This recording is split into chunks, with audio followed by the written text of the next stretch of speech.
Good morning student. आज हम महमूद गजनबी का सोमनाथ पर आक्रमण के बारे में जानेंगे। सन 1026 ईस्वी में महमूद गजनबी की जो कुदृष्टि थी वो भारत के सोमनाथ के प्रसिद्ध मंदिर पर पड़ गई थी। सोमनाथ मंदिर का जो ध्वज था वो भारत के इतिहास की एक बहुत महत्वपूर्ण घटना है। सोमनाथ द्वादश ज्योतिर्लिंगों में एक भगवान शिव का अत्यंत पूजनीय मंदिर था। इस मंदिर में लाखों करोड़ों हीरे जवाहरात, सोने चांदी के बहुमूल्य आभूषण और बर्तन भरे पड़े थे। इन्हीं के लालच में महमूद गजनबी ने यहाँ पर सोमनाथ पर अपना आक्रमण किया। गुजरात के राजा भीमदेव ने कायरता दिखाई और गजनबी को सोमनाथ की ओर बढ़ने दिया, परंतु आसपास के शिव भक्त हजारों की संख्या में आक्रमण की खबर पाते ही मंदिर के प्रांगण में जमा हो गए। भक्तों की संख्या लगभग 50,000 के करीब उस समय रही होगी। गजनबी का घेरा 3 दिन तक यहाँ पर पड़ा रहा।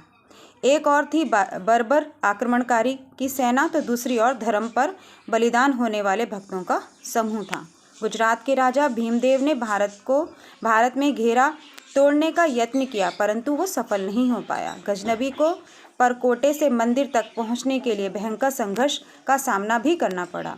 धर्म प्राण भक्तों का जो बलिदान था वो उस समय देखकर आश्चर्यचकित हो गए लोग।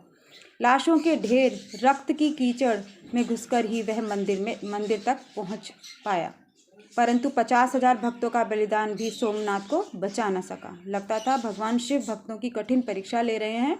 मंदिर उसने ध्वस्त कर दिया था। सोने चांदी हीरे जवाहरात के ढेर लूट के ले गया। इतनी अपार संपत्ति की उसने कल्पना भी नहीं की थी कि जितना सोमनाथ के मंदिर से वो लूट कर ले गया था। ऊँटों पर लाद लाद कर धन संपत्ति और सोना चांदी गजनबी यहाँ से ले गया था। महमूद गजनबी के अत्याचारों का बदला हमने किस प्रकार लिया, इसके बारे में जानेंगे। महमूद गजनबी को उसके गुप्तचरों ने बताया कि जो मालवा की सेना रास्ता रोके हुए आक्रमण के लिए तैयार खड़ी है। गजनबी भयभीत हो गया था। उसके हजारों सैनिक मारे जा चुके थे। अब युद्ध करने की उसमें हिम्मत नहीं थी। उसने रास्ता बदल दिया। रेगिस्तान पार करके सिंधु प्रदेश होकर जाने का उसने निश्चय किया। रेगिस्तान के मार्ग पर उसने जैसे ही आगे बढ़ा, दूर जहाँ तक सैनिकों की दृष्टि जाती, दूर दूर तक उन्हें रेत ही रेत दिखाई देता। एक भी पेड़ नहीं, पीने के लिए पानी नहीं। ऐसे में सेना रास्ता भी भूल गई। अनेक टुकड़ियों इधर उधर भटकने लगी।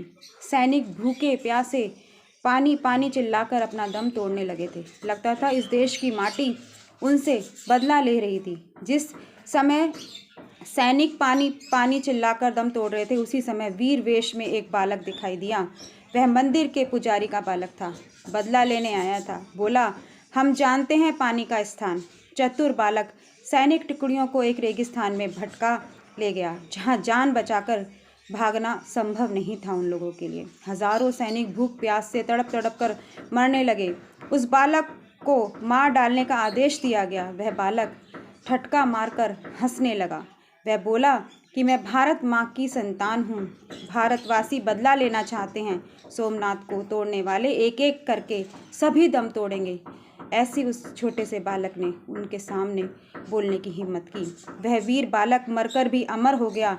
ऐसे बालकों के कारण ही यह देश गौरवशाली भारत कहलाया। ये पाठ आज यहाँ समाप्त होता है। कल हम नया पाठ शुरू करेंगे।